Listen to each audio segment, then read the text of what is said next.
Έχει τύχει εσείς ή κάποιος δικός σας άνθρωπος να νοσηλευτεί σε δημόσιο νοσοκομείο? Οι γιατροί μπορεί να είναι άριστοι και το προσωπικό καθημερινά να θυσιάζεται για να προσφέρει το καλύτερο. Όμως οι συνθήκες που επικρατούν σήμερα είναι στα όρια της κατάρρευσης. Από ελλείψεις υλικού σε βασικά αναλώσιμα, χαλασμένα μηχανήματα, εικόνες εγκατάλειψης με ράτσα στους διαδρόμους, κατσαρίδες, ελλείψεις προσωπικού εντατικών και εφημερίες γιατρών που φτάνουν τις 48 ώρες.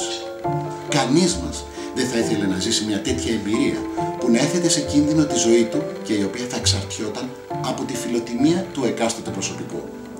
Η πρόσβαση σε αξιοπρεπείς υπηρεσίες υγείας δεν πρέπει να είναι προνόμιο των λίγων, αλλά όλων των πολιτών. Γι' αυτό, τα τελευταία χρόνια συνεχώς αυξάνεται η στροφή προς την ιδιωτική ασφάλιση υγείας, η οποία κακά τα ψέματα είναι μονόδρομος. Υπάρχουν λύσεις για όλους, όχι απαραίτητα ακριβές. Τα προγράμματα έχουν προσαρμοστεί στα σημερινά δεδομένα. Όπως για παράδειγμα, αν γίνει συμπληρωματική χρήση ταμείου, τα ασφάλιστρα μειώνονται αρκετά. Πολλοί από εσάς, και έχω μιλήσει με αρκετούς τον τελευταίο καιρό, έχετε ήδη κάποιο πρόγραμμα. Αυτό από τη μία πλευρά είναι καλό.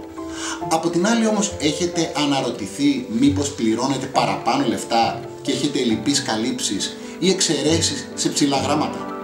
Πολλά παλιά συμβόλαια χρειάζονται ανανέωση.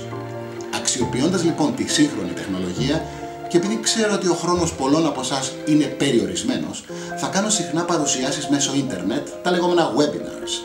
Θα συζητάμε μαζί για διάφορες λύσεις που μπορεί να κοιτάξει κανείς όσον αφορά την ιδιωτική ασφάλιση, όχι μόνο για την υγεία, αλλά και για τη σύνταξη, τη ζωή, το αυτοκίνητο, το μαγαζί κτλ. Μέσω της δικτυακής συνάντησης θα έχετε τη δυνατότητα χωρίς καμία δέσμευση να βρούμε μαζί λύσεις που ανταποκρίνονται στις δικές σας ανάγκες και οικονομικές δυνατότητες. Εγώ, ο Αλέξης Αλεξίου, φροντίζω να έχετε εσείς και η οικογένειά σας μια ποιότητα ζωής και ένα καλύτερο αύριο.